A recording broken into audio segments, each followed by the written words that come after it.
እንደምን አረፈዳችሁ ክቡራትና ክቡራን የዩቲዩብ ቻናል ተከታታዮች፣ ወደ ግሎባል አይ ኒውስ በሰላም መጣችሁ እያልኩኝ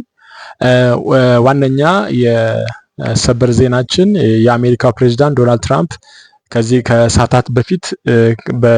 ወደ ጠዋት አካባቢ ማለት ነው የ12 ቀኑን ጦርነት ብለው በጠሩት በእስራኤልና በኢራን መካከል የተኩስ አቁም ስምምነት መድረሱን በይፋ ማስታወቃቸው የሚታወቅ ሲሆን እስራኤልም እንደዚሁ የአገሪቱ ጠቅላይ ፕሬዝዳንት ቤንያሚን ኔታንያሁ እስራኤል በአሜሪካው ፕሬዝዳንት ዶናልድ ትራምፕ አሸማጋይነት ከኢራን ጋር የተኩስ አቁም ስምምነት መቀበሏን አስታውቀው የእስራኤሉ ጠቅላይ ሚኒስትር ቤንጃሚን ኔታንያሁ በሀገራችን ከኢራን የሚመጣውን የኒውክሌር እና የሚሳኤል ስጋት የማስወገድ ግቧን እንዳሳካች በመግለጽ ስምምነቱ ታሪካዊ ድል ሲሉ የጠሩት ቢሆንም ነገር ግን አሁን በደረሰን ሰበር ዜና መሰረት በኢራን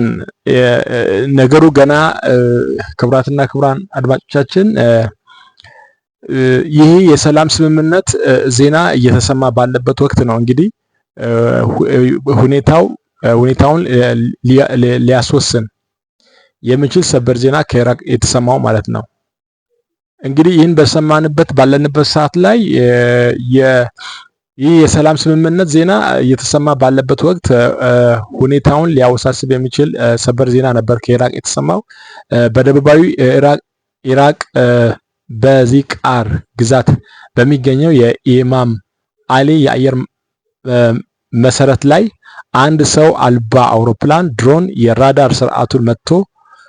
መትቶ ጉዳት ማድረሱ የተዘገበ ሲሆን የደህንነት ምንጮች እንደገለጹት ጥቃቱ የንብረት ውድመት ማስከተሉ ታውቋል።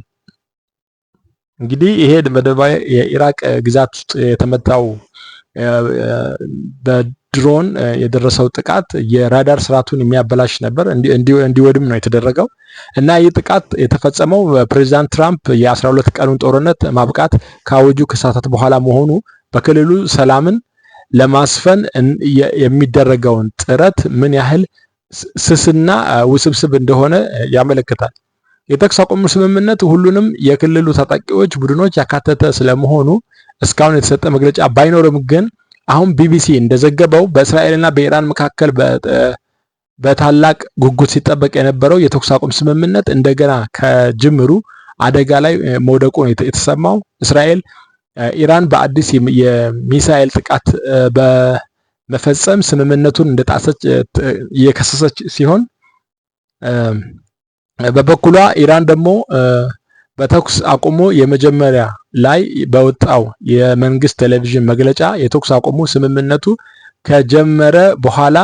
ምንም አይነት የሚሳኤል ጥቃት እንዳልፈጸመች በማስተባበል ውንጀላውን ውድቅ ማድረጓ ይታወቃል እና ይህ አዲስ ውጥረት የተቀሰቀሰው የአሜሪካው ፕሬዝዳንት ዶናልድ ትራምፕ በማህበራዊ ሚዲያ ገጻቸው ላይ የተኩስ አቁሙ ስራ ላይ ውሏል፣ እባካችሁ አትጣሱ በማለት ካወጁ ከሰዓታት በኋላ ነበር ይሄ ጥቃት ኢራን ወደ እስራኤል ሚሳኤሎች እንደተኮሰች እስራኤል ስትከሳት የነበረው ማለት ነው። ከዚህ ቀደም ባለው ዜናዎች ላይ ስንገልጽ የነበረው ማለት ነው እና የእስራኤል ጦር እንዳስታወቀው 6 ዙር የሚሳኤል ጥቃቶች የተፈጸሙ ሲሆን የሀገሪቱ የአየር መከላከያ አብዛኞቹም ቢያቋርጥም በደቡባዊ ቤርሻባ ከተማ የሚገኝ የመኖሪያ ህንፃ ላይ በቀጥታ በደረሰው ጥቃት 4 ሰዎች መገደላቸውን ተረጋግጧል እና በኢራን በኩል ደግሞ በእስራኤል ጥቃት 9 ሰዎች መገደላቸውን ተዘግቧል። ይህንን ተከትሎ የእስራኤል መከላከያ ሚኒስትር ሀገራቸው ጠንካራ የበቀል እርምጃ እንደምትወስድ ዝተዋል። ይህ በእንዲህ እንዳለ ከኢራን የሚሸሹ ሰዎች በአርሜኒያ ድንበር ላይ እየታዩ መሆናቸው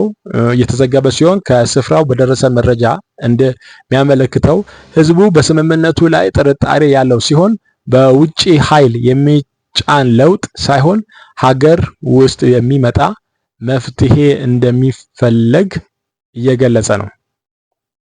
እየተገለጸ መሆኑ ነው የሚታወቀው እና ለማጠቃለያ የተኩስ አቁሙ ስምምነቱ ተስፋ እጅግ ስስ ቢሆንም ሁለቱም ወገኖች የተወዛገቡ መግለጫዎች ውስጥ በመሆናቸው የመካከለኛው ምስራቅ ውጥረት በቀላሉ እንደማይበርድ አመላካች መሆኑ ነው የሚታወቀው። እንግዲህ አድማጭ ተመልካቾቻችን የሁኔታውን መዳረሻ በቅርበት እየተከታተልን አዳዲስ መረጃዎችን ሲደርሱን እናቀርብላችኋለን። ከግሎባል አይ ኒውስ ጋር ስለነበራችሁ በጣም እናመሰግናለን። መልካም ቀን ይሁንላችሁ። ታንኪዩ